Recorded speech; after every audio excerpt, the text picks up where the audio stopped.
அல்லது பொதுக்கூட்டத்தில் பேசுறேன்.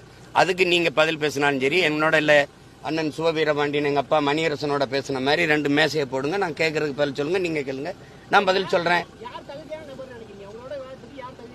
அதுல யாரு இருக்கிற மாதிரி தெரியலையே. இருக்கிற மாதிரி இருந்தா விவாதத்துல வந்திருப்பாங்க. அவதூறை தவிர வேற ஏதாவது இருக்கா? அவதூறை தவிர இந்த குளத்தூர் மணிங்கிறவரு நான் மதிக்கிற ஒரு பெரியவர், பெரிய மனுஷன், அண்ணங்கிறத தவிர வேற மூத்தவருங்கிறத தவிர வேற வார்த்தை சொல்ல. ஆனால் நாம் தமிழருங்கிற ஒரு கட்சி பேரை வாங்குறதுக்கு சோவை ஐயா குருமூர்த்தி ஐயம் கூட்டிட்டு போய் காலில் விழுந்து அதுவும் சீப்பா ஆதித்தனார் சிவந்தி ஆதித்தனார்கிட்ட போய் வாங்கிட்டு வந்தேன்னு சொல்றீல. இதெல்லாம் ஒரு வாயை திறந்தா பொய்யை தவிர அந்த திராவிட புரட்டு புழுகர்கள் என்ன பேசிருக்கீங்க? நாம் தமிழருங்க கட்சி என் தாத்தனோட இது, தமிழ் தந்தையுடையது, ஒவ்வொரு தமிழனுக்கும் உரிமையுடையது. அந்த பெயரை நான் தமிழன் நான் தமிழர்னு பேர் வைக்கிறதுக்கு யார்கிட்ட போய் வாங்கணும்? ஐயா சோவுக்கும் குருமூர்த்திக்கும் நாம் தமிழர் கட்சிக்கும் சம்பந்தம் இருக்கு. அடிப்படை அறிவோட பேசிருக்கல. அதையாவது இதை எத்தனை நாளைக்கு இந்த கதையை கட்டுக்கதையை விடுவீங்க? நான் எதிர்த்து உங்களை பேச மாட்டேங்கிற ஒரே இதனால தானே, உங்க கூட இருந்து வளர்ந்தவங்கிறதுனால, உங்க மேல பெரிய அன்பும் மதிப்பும் வச்சிருக்கேங்கிறதுனால தானே இவ்வளவு பேரும் போயிட்டு இருக்கீங்க. உண்மையிலேயே சோகம் சுப்பிரமணியம் இந்த குருமூர்த்தி வந்து எனக்கு வாங்கி கொடுத்தாங்களா? நாம் தமிழர்னு ஒரு கட்சி பேரு உங்களுக்கு தெரியும். அதான் சான்று இருக்கா? சான்று சோக்கால்டு சான்று என்கிட்ட கேட்கிறீங்க. நீங்க சான்று வச்சிருக்கீங்களா? எங்க அம்மாவை நீங்க பாத்திருக்கீங்களா? எனக்கே பாத்திருக்கீங்களா? எங்க அம்மா வந்து உங்ககிட்ட புகார் அளிச்சதா? ஒரே ஒரு தடவை என் தாய் உங்ககிட்ட பேசியிருக்கா.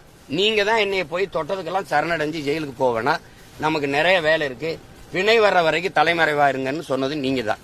அப்ப நான் திருநெல்வேலியில ஒரு தோட்டத்துல தலைமறைவா இருக்கும்போது இதே சட்டசபையில ஐயா ஆற்காடு வீராசாமி எதிர்கட்சி எல்லாம் கிளப்பும் போது ஐயா ஆற்காடு சீமானோ கோமானோ எவரா இருந்தாலும் தூக்கி உள்ள போடுவோம்னு தொலைக்காட்சியெல்லாம் வந்தவொடனே கைதுக்கு பயந்து என் மயன் தலைமறைவா இருக்காங்கிற செய்தி அசிங்கமா இருக்கு, சரணடைய சொல்லுங்கன்னு உங்ககிட்ட எங்க தாய் பேசி தம்பியை சரணடைய சொல்லுப்பான்னு சொன்னது அன்னைக்கு தான் என் தாய் பேசியிருப்பா. இதுதான் சத்தியம். என் தாய் மேல, என் தமிழ் மேல, என் தலைவன் மேல. அதான் உங்க மனச்சான்று சொல்லிட்டு சொல்லுங்க. இல்லைன்னா என் தாயை நான் திட்டுவேன், கோவமா பேசுவேன்லாம் நீங்க இதெல்லாம் உங்களுக்கே ஒரு மனச்சான்றோட பேசுங்க.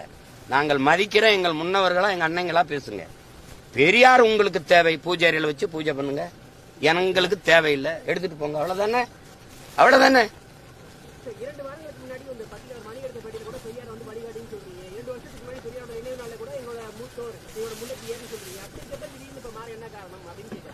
அந்த வழி ரொம்ப தவறான வழியா இருக்கு. இந்த மாதிரி கூட்டத்தை வச்சு வழி நடத்துறதுனால அது வெறுப்பா இருக்கு.